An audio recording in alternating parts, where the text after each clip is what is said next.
அனைவருக்கும் நம்ம சேனல் சார்பாக அன்பான வணக்கம். இன்னைக்கு நம்ம பார்க்க வேண்டிய பதிவு ரொம்பவே முக்கியமான பதிவு. அதாவது ஆடிப்பெருக்கு அன்னைக்கு திருமாங்கல்ய கயிறு மாற்றுவதற்கான நல்ல நேரம் என்ன அப்படிங்கிறத இந்த பதிவில் தெரிஞ்சுக்கலாம். அது மட்டும் அல்ல, இந்த ஒரு விஷயத்தையும் தவறாமல் செய்யணும் அப்படிங்கிறத பற்றியும் இந்த பதிவில் நம்ம தெரிஞ்சுக்கலாம். இந்த ஆடி மாதம் தெய்வீக சக்திகள் அதிகரித்து காணப்படும் மாதம் அப்படிங்கிறதுனால இந்த மாதத்தில் எந்த ஒரு வழிபாடு செய்தாலும் அதனுடைய பலன்கள் அப்படிங்கிறது பல மடங்காக நமக்கு அதிகரிக்கும் அப்படிங்கிறது உண்மை. ஆடிப்பெருக்கு அப்படிங்கிறது ஆடி மாதம் 18ஆம் நாள் கொண்டாடப்படும் இந்த விழா அப்படிங்கிறது ரொம்பவே பெருக்கத்திற்குரிய நாள் அப்படின்னே சொல்லப்பட்டிருக்கு. இந்த நாளில் எந்த ஒரு விஷயம் செய்தாலும் அது பெருகி நம் வாழ்வில் பல சந்தோஷங்கள் பெருகும் ஒரு நல்ல நாளாகவே பார்க்கப்படுது. இந்த அற்புதமான நாளில் மங்கள பொருட்கள் வாங்குவது, திருமாங்கல்ய கயிறு மாற்றுவது, தாலியை பெருக்கி கோர்ப்பது, சொத்துக்கள் வாங்குவது, புதிய புதிய முதலீடுகள் செய்வது, வியாபார பேச்சுவார்த்தைகள் துவங்குவது, இந்த மாதிரி விஷயங்களை செய்வதனால பெருகி அது பல மடங்கு நமக்கு சேரும் அப்படிங்கிறது உண்மை. இந்த ஆண்டு ஆடிப்பெருக்கு வழிபாட்டின எந்த நேரத்தில் எப்படி செய்தால், அதுவும் முக்கியமாக அந்த திருமாங்கல்ய கயிறை மாற்றிக்கிட்டோன்னா 16 வகையான செல்வங்களும் பெருகி தீர்க்க சுமங்கலியாக இருக்கும் பாக்கியம் நமக்கு முழுவதுமாக பெற்றுக்கொள்ளும் ஒரு வாய்ப்பு அப்படின்னே சொல்லப்பட்டிருக்கு. இந்த ஆடி 18ஆம் பெருக்கு கொண்டாட காரணம் என்ன அப்படிங்கிறத தெரிஞ்சுக்கிட்டு அந்த திருமாங்கல்ய கயிறு ஆடி 18ஆம் பெருக்கில் மாற்றுவதற்கான நல்ல நேரம் என்ன அப்படிங்கிறத தெரிஞ்சுக்கலாம். ஆடி மாதத்தின் மிக மிக முக்கியமான தினங்களில் ஒன்று தான் இந்த ஆடி 18ஆம் பெருக்கு அப்படின்னு சொல்லுவாங்க. இந்த ஆடி 18ஆம் பெருக்க ஆடிப்பெருக்கு, ஆடி நோம்பி அப்படின்னு பல பெயரில் நம்ம சொல்கிறதுண்டு. இந்த நாள் ஆடி மாதத்தில் வரும் ரொம்பவே முக்கியமான வழிபாட்டு நாளாகவே பார்க்கப்படுது. ஆடி மாதத்தில் 18ஆம் தேதியே இந்த ஆடிப்பெருக்கு. அந்த வகையில் பார்த்தோன்னா ஆகஸ்ட் மாதம் 3ஆம் தேதி சனிக்கிழமையோடு வரும். இந்த அற்புதமான நாளில் தவறவிடாமல் 16 வகை செல்வங்களும் பெற்றுக்கொள்வதற்கான ஒரு வாய்ப்பு அப்படின்னே பார்க்கப்படுது. இந்த ஆடி மாதத்தில் ஆறு, குளம், இந்த மாதிரி நீர்நிலைகளில் நீர் பொங்கி பெருக்கெடுத்து ஓடும் அப்படிங்கிறது ஐதீகம்.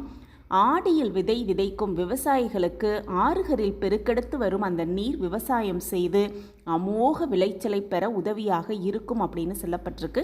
அதனால தான் இந்த விவசாயத்தை செழிக்க செய்யும் அந்த நீருக்கு மரியாதை செலுத்தும் வழிபாடாகவே இந்த ஒரு நாள் பார்க்கப்படுது.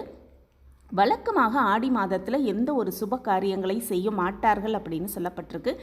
இது வழிபாட்டிற்குரிய மாதம் அப்படிங்கிறதுனாலையும் மற்ற சுப காரியங்கள் சுப நிகழ்வுகளை செய்யாமல் இருக்கிறது ரொம்பவே நல்லது அப்படின்னு சொல்லப்பட்டிருக்கு. இந்த ஆடி மாதத்தில் திருமணம் மட்டுமல்லாமல் வளைகாப்பு, கிரகப்பிரவேசம், நிச்சயதார்த்தம் இந்த மாதிரி சுப நிகழ்ச்சிகளும் நடத்துவது கிடையாது அப்படின்னே உண்மை.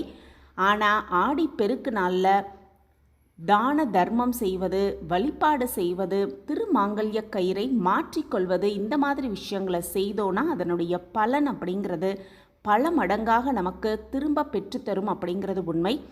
இந்த ஆடி 18ஆம் நாளில் சனிக்கிழமையோடு சேர்ந்து வரும் ஆகஸ்ட் 3ஆம் தேதி சனிக்கிழமையோடு சேர்ந்து வரும் இந்த அற்புதமான நாளில் வழிபாடு செய்து திருமாங்கல்ய சரடை மாற்றிக்கொள்வதற்கான மிக முக்கியமான அற்புதமான நேரம் என்னன்னு பார்த்தோன்னா காலை 7:35 மணி முதல் 8:50 மணி வரை திருமாங்கல்ய சரடை மாற்றிக்கொள்ளும் மிக அற்புதமான நேரமாக பார்க்கப்படுது. பொதுவாகவே பார்த்தோன்னா பிரம்ம முகூர்த்த நேரத்தில் இந்த மாதிரி விஷயங்களை செய்வது ரொம்பவே சிறப்பு வாய்ந்தது. அப்படி செய்ய முடியலை, அந்த நேரத்தில் முடியலை அப்படிங்கிற பட்சத்தில் இந்த காலை 7:35 மணி முதல் 8:50 மணி வரையிலான இந்த ஒரு நேரத்தை பயன்படுத்தி திருமாங்கல்ய கயிறை மாற்றிக்கொள்ளலாம். அதனுடைய பலன் அப்படிங்கிறது பல மடங்கு பெருகி கொள்ளும் அப்படிங்கிறது உண்மை. தீர்க்க சுமங்கலியாக இருக்கும் பாக்கியத்தையும் பெற்றுக்கொள்ளலாம். ஆடி பெருக்கு நாளில் நீர்நிலைகளுக்கு சென்று அங்கே தேங்காய், பழம், வெற்றிலைப்பாக்கு, பூ, மஞ்சள், குங்குமம், இந்த திருமாங்கல்ய சரடு இதெல்லாத்தையுமே வைத்து வழிபடுவாங்க. பக்கத்தில் நீர்நிலைகள் எதுவுமே இல்லையே அப்படின்னு கவலைப்படுறவங்க வீட்டிலேயே அந்த நீர் வரும் குழாய், அந்த குழாய்க்கு பூஜை செய்து வழிபடலாம் அப்படின்னு சொல்லப்பட்டிருக்கு. அது மட்டும் அல்ல, நம்ம வீட்டு பூஜை அறையில் ஒரு சொம்பில் அந்த நீரை பிடித்து அதற்கு மஞ்சள் குங்குமம் வைத்து புஷ்பத்தால் அலங்காரம் செய்து அதை காவேரி அன்னையாக நினைத்து பாவித்து அன்னையை அந்த நீரில் ஆவாகனம் செய்து இந்த வழிபாட்டையும் செய்வது அப்படிங்கிறது ரொம்பவே சிறப்பு. ஒரு சொம்பில் பலவிதமான புண்ணிய தீர்த்தங்கள் ஊற்றி அதில் சிறிய மஞ்சள் தூள், குங்குமம், ஏலக்காய், பச்சை கற்பூரம் இந்த மாதிரி விஷயங்களை போட்டும் வழிபாடு செய்வாங்க. அந்த மாதிரி செய்யும் பொழுது அனைத்து விதமான புண்ணிய நதிகளும் எழுந்தருளி அருள் செய்ய வேண்டும் அப்படின்னு வேண்டிக் கொண்டு வழிபடலாம். அப்படி பலவிதமான புண்ணிய தீர்த்தங்கள் இல்லாட்டி கூட நம்ம வீட்டில் இருக்கும் அந்த குழாய் தண்ணீரை பிடித்து அதில் தேவியை ஆவாகனம் செய்து வழிபடலாம். ஆடிப்பெருக்கு நாளில் திருமணமான பெண்கள் அவங்களுடைய கணவரின் ஆயுள் நீடிக்க வேண்டும் அப்படின்னு வேண்டிக்கிட்டு மூத்த சுமங்கலி பெண்கள் கையால் தாலி சரடை மாற்றிக்கொள்ளும் வழக்கம் இருந்துக்கிட்டு வருது. அதே போல் புதியதாக திருமணமான பெண்களும் அவங்களுடைய மாங்கல்யத்தை பெருக்கி போடும் அந்த சுப நிகழ்வும் இந்த நாளில் வைப்பது ரொம்பவே சிறப்பு. திருமணம் ஆகாத பெண்களுக்கு ஒரு மஞ்சள் நூலில் மஞ்சள் நூலில் கைகளில் கட்டி விடுவாங்க. இந்த மாதிரி செய்வதனால விரைவில் அவர்களுக்கு நல்ல வரன் கிடைக்கும் அப்படிங்கிறது உண்மை. திருமணம் ஆன பெண்களும் இந்த மஞ்சள் சரடை கழுத்தில் அவங்களுடைய கணவன் கையாலோ அல்லது மூத்த பெண்கள் கையாலோ கட்டிக்கொள்வது ரொம்பவே சிறப்பு வாய்ந்தது. இந்த கயிறை 3 நாட்கள் வரை பெண்கள் கைகளில் அல்லது கழுத்திலோ கட்டி இருப்பாங்க. 3 நாட்கள் கழித்து ஏதாவது நீர்நிலைகளில் அதை போட்டு விட. இந்த ஆடிப்பெருக்கு அப்படிங்கிறது பார்த்தோன்னா ஆகஸ்ட் 3ஆம் தேதி சனிக்கிழமை அன்னைக்கு வருது. இந்த ஆடி 18ஆம் பெருக்கு வழிபாடு செய்வதற்கான நல்ல நேரமும் அந்த காலை 7:35 மணி முதல் 8 மணி வரை, 8:50 மணி வரை இந்த நேரத்தில் வழிபாடு செய்து திருமாங்கல்ய சரடை மாற்றிக்கொண்டு தீர்க்க சுமங்கலியாக இருக்கும் பாக்கியத்தை பெற்றுக்கொண்டு வாழ்வில் வளமாகவும் நலமாகவும் வாழலாம்.